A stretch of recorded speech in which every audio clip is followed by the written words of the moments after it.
সাংগঠনিক স্থিতি বর্তমানে কি পরিস্থিতিতে রয়েছে, আগামী দিনের জন্য কি রূপরেখা তৈরি হবে, সেই উদ্দেশ্যে নিয়ে বুধবার দক্ষিণ জেলার দুটি বিধানসভা কেন্দ্রের সফরে আসলেন প্রদেশ বিজেপি সভাপতি রাজীব ভট্টাচার্য। প্রথমে ঋষ্যমুখ বিধানসভা কেন্দ্রে সফর করেন সভাপতি। এরপর ঋষ্যমুখ দ্বাদশ শ্রেণী বিদ্যালয়ের কনফারেন্স হলে সাংগঠনিক সভায় অংশগ্রহণ করেন তিনি। সাংগঠনিক সভা শেষে বেলুনিয়া দক্ষিণ জেলা বিজেপি কার্যালয়ে অটল ভবনের কনফারেন্স হলে আয়োজিত সাংগঠনিক সভাতে অংশগ্রহণ করেন প্রদেশ বিজেপি সভাপতি। সাথে ছিলেন দক্ষিণ জেলার বিজেপি সভাপতি শঙ্কর রায়, প্রদেশ সহ সভাপতি তাপস ভট্টাচার্য, প্রদেশ সাধারণ সম্পাদিকা পাপিয়া দত্ত, বেলুনিয়া মণ্ডল সভাপতি গৌতম সরকার সহ অন্যান্য নেতৃত্বরা। পরবর্তীতে সাংবাদিকদের মুখোমুখি হয়ে প্রদেশ বিজেপি সভাপতি রাজীব ভট্টাচার্য জানান, বুথ সশক্তিকরণ ও শক্তিশালীকরণ সক্রিয়করণ করার উদ্যোগ নেওয়া হয়েছে। 2024 লোকসভা নির্বাচনে রাজ্যের পূর্ব এবং পশ্চিম ত্রিপুরায় এই দুটি আসনের বিজেপি প্রার্থীদের জয়যুক্ত করে নরেন্দ্র মোদী হাতকে শক্তিশালী করার জন্য আহ্বান জানান তিনি। যে ভাইরাস এই ত্রিপুরা রাজ্যে আর দেখা যাবে না। তারা ঠান্ডা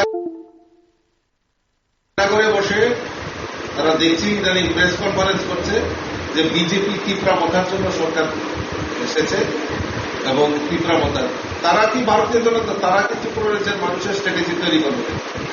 এইবার তারা অভিযোগ আনতে পারছে না যে নির্বাচন শান্তিপূর্ণ হয়েছে, নির্বাচন এবার ত্রিপুরা রাজ্যের এটা নির্বাচনটা এটা মডেল ত্রিপুরা রাজ্যে হয়েছে। এত বছর ধরে ত্রিপুরা রাজ্যে সন্ত্রাস, খুন, সন্ত্রাস দেখেই মানুষ অভ্যস্ত ছিল। রেগিং কাকে বলে সেটা ত্রিপুরা রাজ্যের মানুষ জানত। এই প্রথমবার ত্রিপুরা রাজ্যের ইতিহাসে এরকম নির্বাচন, এরকম একদম খুন খারাপি ছাড়া, সন্ত্রাস ছাড়া মুক্ত, ভয় মুক্ত এইবার নির্বাচন সংগঠিত হয়েছে। কাজে সিপিএম এখন দিশাহারা হয়ে গেছে, কোন জায়গায় তাদের পাবের তলার মাটি নেই। আর যাদেরকে ভর করে আজকে এই কংগ্রেসকে ভর করে যারা সিপিএম ত্রিপুরার যে নির্বাচনে লড়াই করেছিল, ওই কংগ্রেসীরাও বলেছিল বিজেপি সিঙ্গেল ডিজিটে চলে আসবে।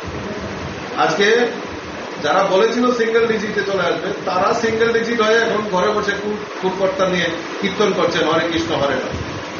তো কাজেই এই কমিউনিস্টদের এখন অভাব অভিযোগ ওই ঘরে বসেই কথা বলা ভালো।